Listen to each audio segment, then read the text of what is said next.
పూర్వజన్మార్జితమైనటువంటి సంస్కారం మానవుడిని పడగొడుతూ ఉంటాయండి. ఇప్పుడు ఏదైనా నియమం పెట్టుకోవాలన్నా జరగనివ్వదండి. ఆ పాడు సంస్కారములు వచ్చి వీడిని వెనక్కి లాగేస్తాయి. కనుక వశిష్ఠుల వారు ప్రాక్తనం చైహికం చేతి ద్వివిధం విద్ధి పౌరుషం ప్రాక్తనో అద్యతనే నాశు పురుషార్థే నజ్జీయతే. ఇప్పుడు చేసే ప్రయత్నం చేత పూర్వజన్మ సంస్కారం జయించవచ్చునంటాడు. దానికి దృష్టాంతం ద్వౌ హుడా వివయుధ్యేతే.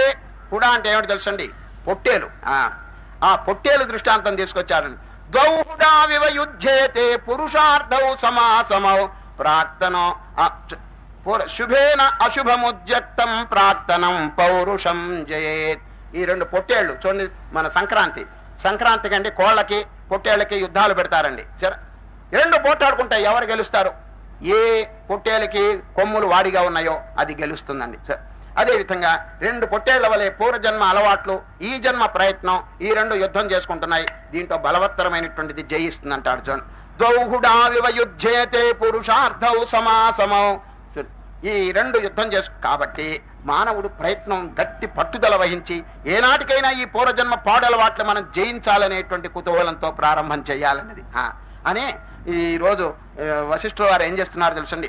విశ్వామిత్రుడు ఉన్నాడు కదండి, వారిని చూపిస్తున్నాడండి.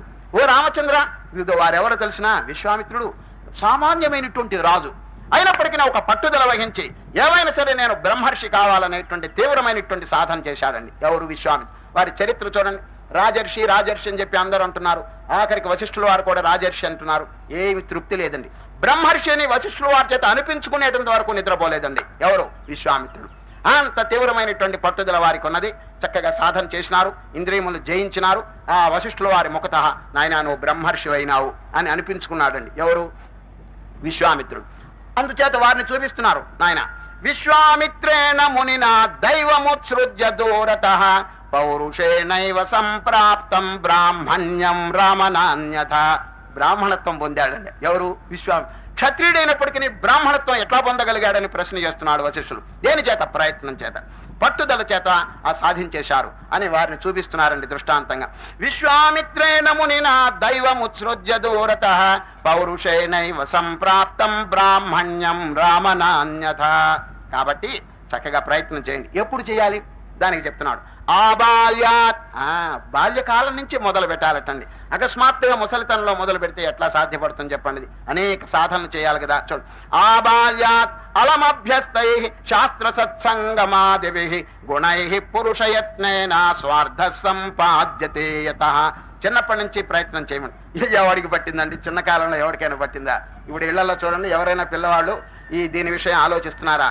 రామరామా, ఏ విధమైన పాటల్లో ఆటల్లో గడిపేస్తున్నారే గాని బాల్యకాలం అంతా వృధా అయిపోతుందండి. 12.5 సంవత్సరం వేస్ట్ అయిపోతున్నదండి. చూచారు, బాల్యకాలంలో ఎంత వృధా అవుతుంది తెలుసండి? 12.5 years. యవ్వనంలో ఎంత నాశనం అయిపోతుంది చూడండి. ఆ టైం అంతా విషయంలో గడిపేస్తున్నాడు. పోనీ ముసలితనంలో ఏమైనా ధ్యానం చేస్తారంటే ఆరోగ్యం సరిగా ఉండదండి. అనేకమైనటువంటి విఘ్నాలు వస్తాయి. ఇంక ఎప్పుడండి వాడు ధ్యానం చేసేది చెప్పండి? కనుక బాల్యకాలం, యవ్వన కాలం సరైనటువంటి సమయములు అంటాడు ఎవరు? వశిష్ఠుల వారు. వశిష్ఠ మహర్షి గారండి ఒక చిన్న ఉపమానం చెప్తున్నారు. ఒక నది ప్రవహిస్తున్నదండి, కానీ రెండుగా చీలిపోయిందటండి. రెండుగా చీలిపోయిందట ఆ నది. ఏమవుతుంది తెలుసునా? చీలిపోతే నీళ్లు తగ్గిపోతాయి, వేగం తగ్గిపోతుంది, అన్ని తగ్గిపోతాయండి. ఏది? ఒక నది గనక రెండుగా చీలిపోతే. ఇప్పుడు వశిష్ఠుల వారు ఏం చెప్తున్నారంటే మనస్సు అనేటువంటి నది రెండుగా చీలిపోయింది. ఏమి? శుభ మార్గం, అశుభ మార్గం.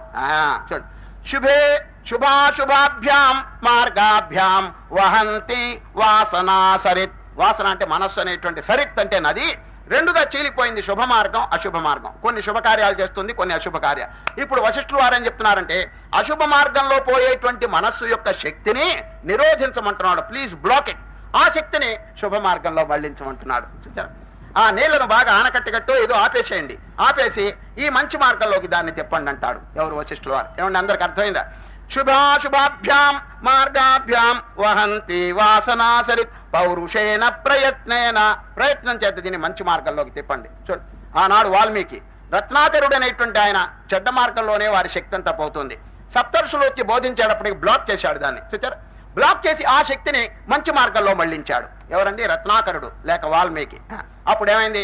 పుట్ట మొలిచిపోయిందని. చూచారు, వారిలో పట్టుదల ఉన్నది, కానీ చెడ్డ మార్గంలో ఉపయోగించారు. ఇప్పుడు మహాత్ముల యొక్క సాంగత్యత మంచి మార్గంలోకి ఉపయోగిస్తే ఆ మహోన్నతమైనటువంటి స్థానమును ఆక్రమించుకున్నారండి. ఎవరు? వాల్మీకి మహాభక్తుడైపోయినారు. అదేవిధంగా చెడ్డ మార్గంలో పోయేటువంటి శక్తిని ఆపండి, ఇంకా దాంట్లో పోనీయవద్దు, మనస్సు యొక్క శక్తి అంతా నాశనం అయిపోతున్నది, దాన్ని ఇటు చక్కగా మళ్ళించండి అంటాడు. చూడండి, శుభాశుభాభ్యాం మార్గాభ్యాం వహంతి వాసనా సరిత్ పౌరుషేణ ప్రయత్నేన యోజనీయా శుభే పథి. ఈ విధంగా ఈ రోజు ముముక్షు ప్రకరణంలో వశిష్ఠుల వారండి మొట్టమొదట ప్రయత్నము సాధన దాని గురించి చక్కగా చెప్పారు. ఇంకా రేపు కూడా ఈ అధ్యాయం కొనసాగుతుంది.